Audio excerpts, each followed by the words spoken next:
Hi all. So introductory വീഡിയോയിൽ learning എന്ന് പറയുന്നതിൻ്റെ ബേസിക്സ് നമ്മളൊന്ന് ഔട്ട്ലൈൻ ചെയ്ത് വെച്ചു. സോ ഇനി സ്റ്റെപ്പ് ബൈ സ്റ്റെപ്പ് ആയിട്ട് നമുക്ക് അതിൻ്റെ ഓരോ കാര്യങ്ങളെ പറ്റി നമുക്ക് ഡിസ്കസ് ചെയ്ത് തുടങ്ങാം. സോ ഫസ്റ്റ് സ്റ്റെപ്പ് നമ്മൾ എടുക്കുന്നത് എന്താണ്?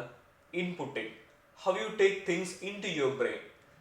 നിങ്ങൾ കൊടുക്കുന്ന ഇൻപുട്ടിന്റെ അടിസ്ഥാനത്തിലായിരിക്കും അല്ലെങ്കിൽ അതിന്റെ ക്വാളിറ്റി ബേസ് ചെയ്തിട്ടായിരിക്കും ഇതിന്റെ output. So that's a general theory. ഇൻപുട്ടിന്റെ ക്വാളിറ്റി അനുസരിച്ചായിരിക്കും output. So how do you improve your input? So first step of putting things into your brain, understanding. നമ്മളൊരു കാര്യം മനസ്സിലാക്കുക എന്നുള്ളതാണ് അറിവ് നേടുന്നതിലെ അല്ലെങ്കിൽ ലേണിംഗ് പ്രോസസ്സിലെ ഫസ്റ്റ് സ്റ്റെപ്പ്. ഒരു പക്ഷേ ഏറ്റവും ഇമ്പോർട്ടൻ്റ് ആയിട്ടുള്ള സ്റ്റെപ്പുകളിലൊന്നും അണ്ടർസ്റ്റാൻഡിങ് ആണ്. പക്ഷെ ഒരു കാര്യം എങ്ങനെയാണ് നമ്മൾ മനസ്സിലാക്കി അണ്ടർസ്റ്റാൻഡ് ചെയ്തു എന്ന് നമ്മൾ ഡിറ്റർമൈൻ ചെയ്യുന്നത് നമ്മൾ ക്ലാസ്സിലിരിക്കുന്നതും ലെക്ചർ നോട്ട്സ് എഴുതുന്നതും ബുക്കുകൾ വായിക്കുന്നതും ഒക്കെ ഈ ഫസ്റ്റ് സ്റ്റെപ്പിന് വേണ്ടിയാണ്, for putting things into your brain. So പക്ഷേ എപ്പോഴും നമുക്കുള്ളൊരു സംശയം, ഞാൻ പഠിച്ചത് മതിയായോ, എനിക്കത് ക്ലാരിറ്റി ആയോ? ആ ക്വസ്റ്റ്യൻ ആൻസർ ചെയ്യാനായിട്ടുള്ള ഏറ്റവും മികച്ച മാർഗം ഫെയ്ൻമാൻ ടെക്നിക് എന്നുള്ളതാണ്. What is it called? Feynman technique. Feynman എന്ന് പറയുന്നത് ഒരു ഫിസിസിസ്റ്റിന്റെ പേരാണ്. He was a Nobel laureate and very famous for how he use to explain things. So അതുകൊണ്ടാണ് അദ്ദേഹത്തെ ദി ഗ്രേറ്റ് എക്സ്പ്ലെയിനർ എന്ന് വിളിച്ചുകൊണ്ടിരിക്കുന്നത്. ഫെയ്ൻമാൻ ലെക്ചർ സീരീസ് എന്ന് പറയുന്നത് ബുക്കും ഫെയ്ൻമാൻ ലെക്ചർ സീരീസ് എന്ന് പറയുന്ന വീഡിയോസും ഒക്കെ അവൈലബിൾ ആണ്. So you will get to know what he is. Feynman ടെക്നിക്കാണ് അണ്ടർസ്റ്റാൻഡിങ്ങിന്റെ ലെവൽ ചെക്ക് ചെയ്യാനായിട്ട് നമ്മൾ ഉപയോഗിക്കുന്ന ഒരു മാനദണ്ഡം. ഫെയ്ൻമാൻ ടെക്നിക് ഇത്രയേ ഉള്ളൂ. ഒരു കാര്യം നമ്മൾ മനസ്സിലാക്കുന്നു.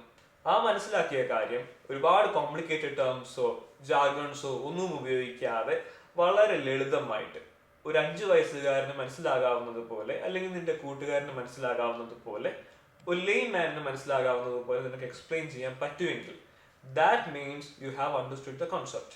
സോ അതിനെയാണ് ഫെയ്ൻമാൻ ടെക്നിക് എന്ന് പറയുന്നത്. So every time you learn something, try to reproduce it in a way 5-year-old can understand. എന്താ പറയുക, ഇപ്പം ന്യൂക്ലിയർ ഫിസിക്സിൽ ഒരു കൺസെപ്റ്റ് ആയിക്കോട്ടെ, അത് നമുക്ക് വലിയ ടേംസ് ഉപയോഗിച്ച് ജാർഗൺസ് ഉപയോഗിച്ച് പറയാൻ പറ്റും. പക്ഷെ അത് ചെറിയൊരു കുട്ടിക്ക് മനസ്സിലാകുന്ന രീതിയിൽ വളരെ സിമ്പിൾ ആയിട്ട് അതിന്റെ ബേസിക് പറയാൻ പറ്റുമോ?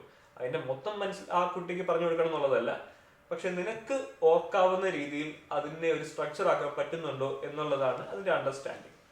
So Feynman technique, keep that word in mind and try to use it more often. So understanding something is the first step you should do before you can do anything with it. ഇനി അണ്ടർസ്റ്റാൻഡിങ്ങിലേക്ക് help ചെയ്യാവുന്ന കുറച്ച് കാര്യങ്ങളും കൂടെ നമുക്ക് discuss ചെയ്യാം. 10ൽ നിന്ന് +1ലേക്ക് കയറുമ്പം the volume of your studies increases. +2വിൽ നിന്ന് കോളേജിലേക്ക് കയറുമ്പോഴും അത് ഭയങ്കരമായിട്ട് കൂടിക്കൊണ്ടിരിക്കും. So every stage of your life, every stage of your education, the volume of studies that you are handling keep on increasing. So എങ്ങനെ ഈ ഹ്യൂജ് വോളിയത്തെ നമുക്ക് കോംപ്രഹെൻഡ് ചെയ്യാം, അണ്ടർസ്റ്റാൻഡ് ചെയ്യാനായിട്ട് ശ്രമിക്കാം എന്നുള്ളതാണ് next point. So that is where a structure can help. So ആ process ഞാൻ just ഒന്ന് പറയാം. See if you can catch it. ഒരു വലിയ ടെക്സ്റ്റ് ബുക്ക് നിങ്ങളുടെ കയ്യിൽ തന്നിട്ട്, സേ ഫോർ എക്സാമ്പിൾ ഏതെങ്കിലും ഒരു സബ്ജക്റ്റിന്റെ ഒരു പെർട്ടിക്കുലർ പേപ്പറിന്റെ വലിയൊരു ടെക്സ്റ്റ് ബുക്ക് തന്നിട്ട് അത് പഠിക്കുക, മനസ്സിലാക്കുക എന്നുള്ളതായിരിക്കും മുന്നോട്ട് പോകും നമ്മുടെ ടാസ്ക്. അതെങ്ങനെ നമുക്ക് എഫക്റ്റീവായിട്ട് ചെയ്യാൻ പറ്റും? The first thing is you need to have a structure about what is in that textbook. ആ ടെക്സ്റ്റ് ബുക്കിന്റെ A to Z നമുക്ക് പഠിച്ച് മനസ്സിലാക്കുക എന്നുള്ളതല്ല. Before that you need to have a skeletal framework. ഓരോ കാര്യങ്ങളും എവിടെ കൊണ്ട് പ്ലേസ് ചെയ്യാം എന്ന് മനസ്സിലാക്കാവുന്ന ഒരു സ്ട്രക്ചർ നമുക്ക് ബിൽഡ് ചെയ്യണം. അതിനെ സ്കൂപ്പിംഗ് ഓഫ് ദ സിലബസ് എന്ന് പറയും. ഓക്കെ, ഏത് സബ്ജക്റ്റിനാണെങ്കിലും ഏത് എക്സാമിനാണെങ്കിലും ഒരു സിലബസ് നമുക്ക് തരും. ആ സിലബസ് വെച്ചിട്ടായിരിക്കും നമ്മൾ പഠിക്കുന്നത്. സോ ആ സിലബസിൽ പ്രധാനപ്പെട്ട കണ്ടന്റ്സ്, പ്രധാനപ്പെട്ട സബ് ടോപ്പിക്സ് എല്ലാം എഴുതിയിട്ടുണ്ടാവും. പക്ഷേ നമുക്ക് നമ്മുടേതായിട്ടൊരു ഫ്രെയിംവർക്ക് ഇന്റേണലൈസ് ചെയ്യാനായിട്ട് പറ്റണം. So that will help us a long way in understanding the topic. ഇപ്പം നമ്മുടെ മുന്നിലുള്ള ഒരു പ്രധാന പ്രശ്നം, നിങ്ങളൊരു എക്സാമിന് പഠിക്കുകയാണ്, ഒരു സബ്ജക്റ്റ് പഠിക്കുകയാണ്, we will have a multitude of books and resources. ആ ബുക്സ് ആൻഡ് റിസോഴ്സസിൻ്റെ അകത്ത് എങ്ങനെ നമുക്ക് വേണ്ട കാര്യങ്ങൾ മനസ്സിലാക്കിയെടുക്കും? How do we arrange all these things? ഈ സ്ട്രക്ചർ ഉണ്ടാക്കുന്നതിനെ നമ്മൾ എന്തിന് ബേസ് ചെയ്തിട്ട് ഈ സ്ട്രക്ചർ ഉണ്ടാക്കും? That is where the 80-20 rules comes into play. That is where you need to choose a bible for yourself. ഒരു സബ്ജക്റ്റിന്, say for example +1 +2 കെമിസ്ട്രിക്കാണെങ്കിലും അല്ലെങ്കിൽ +1 +2 ഫിസിക്സിനാണെങ്കിൽ നിങ്ങൾക്ക് ഒരുപാട് ഗൈഡുകൾ ഉണ്ടാവും, ഒരുപാട് ടെക്സ്റ്റ് ബുക്കുകൾ ഉണ്ടാവും. നിങ്ങൾ ഏതെങ്കിലും ഇൻസ്റ്റിറ്റ്യൂട്ടിൽ പഠിക്കുകയാണെങ്കിൽ അവരുടെ ടെക്സ്റ്റ് ബുക്കുകളും ഹാൻഡ് ഔട്ടുകളും ലെക്ചർ നോട്ട്സും ഒക്കെ ഉണ്ടാവും. ഈ മൾട്ടിപ്പിൾ റിസോഴ്സസിൻ്റെ അകത്തുനിന്ന് നമ്മൾ എന്തിനേയും ബേസ് ചെയ്തിട്ട് ഈ ഒരു സ്ട്രക്ചർ ഉണ്ടാക്കും, അല്ലെങ്കിൽ വേർ ഡു വി സ്റ്റാർട്ട്? അവിടെയാണ് നിങ്ങൾ കംഫർട്ടബിൾ ആയിട്ടുള്ള ഒരു ടെക്സ്റ്റ് ബുക്കിൽ ആശ്രയിക്കണം. Keep it as your Bible.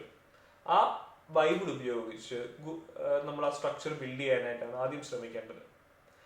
അവിടെയാണ് ഈ 80-20 റൂളിന്റെ കാര്യം നമ്മൾ പറയുന്നത്.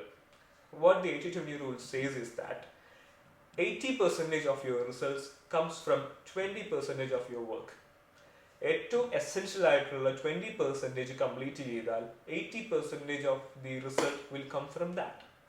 ആ 20% നമ്മൾ മനസ്സിലാക്കണമെങ്കിൽ എന്ത് ചെയ്യണം? നമുക്ക് ഒരു അണ്ടർസ്റ്റാൻഡിങ് ഉണ്ടാവണം. ആ അണ്ടർസ്റ്റാൻഡിങ് ഉണ്ടാവണമെങ്കിൽ നമ്മൾ എന്ത് ചെയ്യണം? We need to concentrate on one single resource. കാരണം most of the things in different books അല്ലെങ്കിൽ different resources could be overlapping. ഒന്നോ രണ്ടോ ഫാക്ട്സിന് വേണ്ടി നിങ്ങൾ എടുക്കുന്ന വർക്ക് വീണ്ടും വീണ്ടും റിപ്പീറ്റ് ചെയ്യുന്നത് കൊണ്ട്, ഐറ്ററേറ്റ് ചെയ്യുന്നത് കൊണ്ട് നിങ്ങൾക്ക് ഉണ്ടാകാവുന്ന റിസൾട്ട് ഇംപ്രൂവ്മെന്റ് മാർജിനൽ ആണ് എന്ന് പറയും. ആദ്യം നമ്മൾ ഉറപ്പാക്കേണ്ടത് 80% of the results that comes from 20% of the work that can be done, അല്ലെങ്കിൽ 20% of the resource that is being utilised, അത് നമ്മൾ കരസ്ഥമാക്കുന്നു എന്ന് നമ്മൾ ഉറപ്പാക്കണം. അപ്പം ഉള്ള ടൈമിൽ നിന്ന് മാക്സിമം നമുക്ക് റിസൾട്ട് ഉണ്ടാക്കണമെങ്കിൽ you need to avoid repeating task again and again.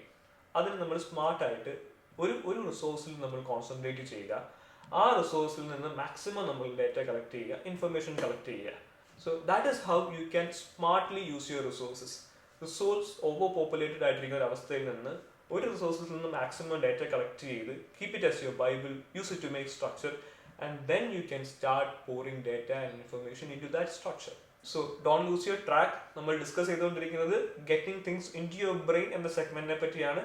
അതിനകത്ത് ഏറ്റവും ഇമ്പോർട്ടൻ്റ് ആയിട്ടുള്ള factor the quality of understanding ആയിരുന്നു. ക്വാളിറ്റി ഓഫ് അണ്ടർസ്റ്റാൻഡിംഗ് മെഷർ ചെയ്യാനായിട്ട് നമ്മൾ ഉപയോഗിക്കുന്നത് ഫെയ്ൻമാൻ ടെക്നിക്കാണ്. പിന്നെ എങ്ങനെയാണ് കാര്യങ്ങൾ മനസ്സിലാക്കുക എന്നുള്ളതിനെ പറ്റി we talked about having a structure. ആ സ്ട്രക്ചർ ബിൽഡ് ചെയ്യാനായിട്ട് having a core textbook അല്ലെങ്കിൽ ഒരു Bible, and using that to scoop through syllabus and build a structure, and then pouring details into it. ഇവിടം വരെയാണ് നമ്മൾ പറഞ്ഞത്. So don't lose track of it. We will continue from here. Okay? Thank you.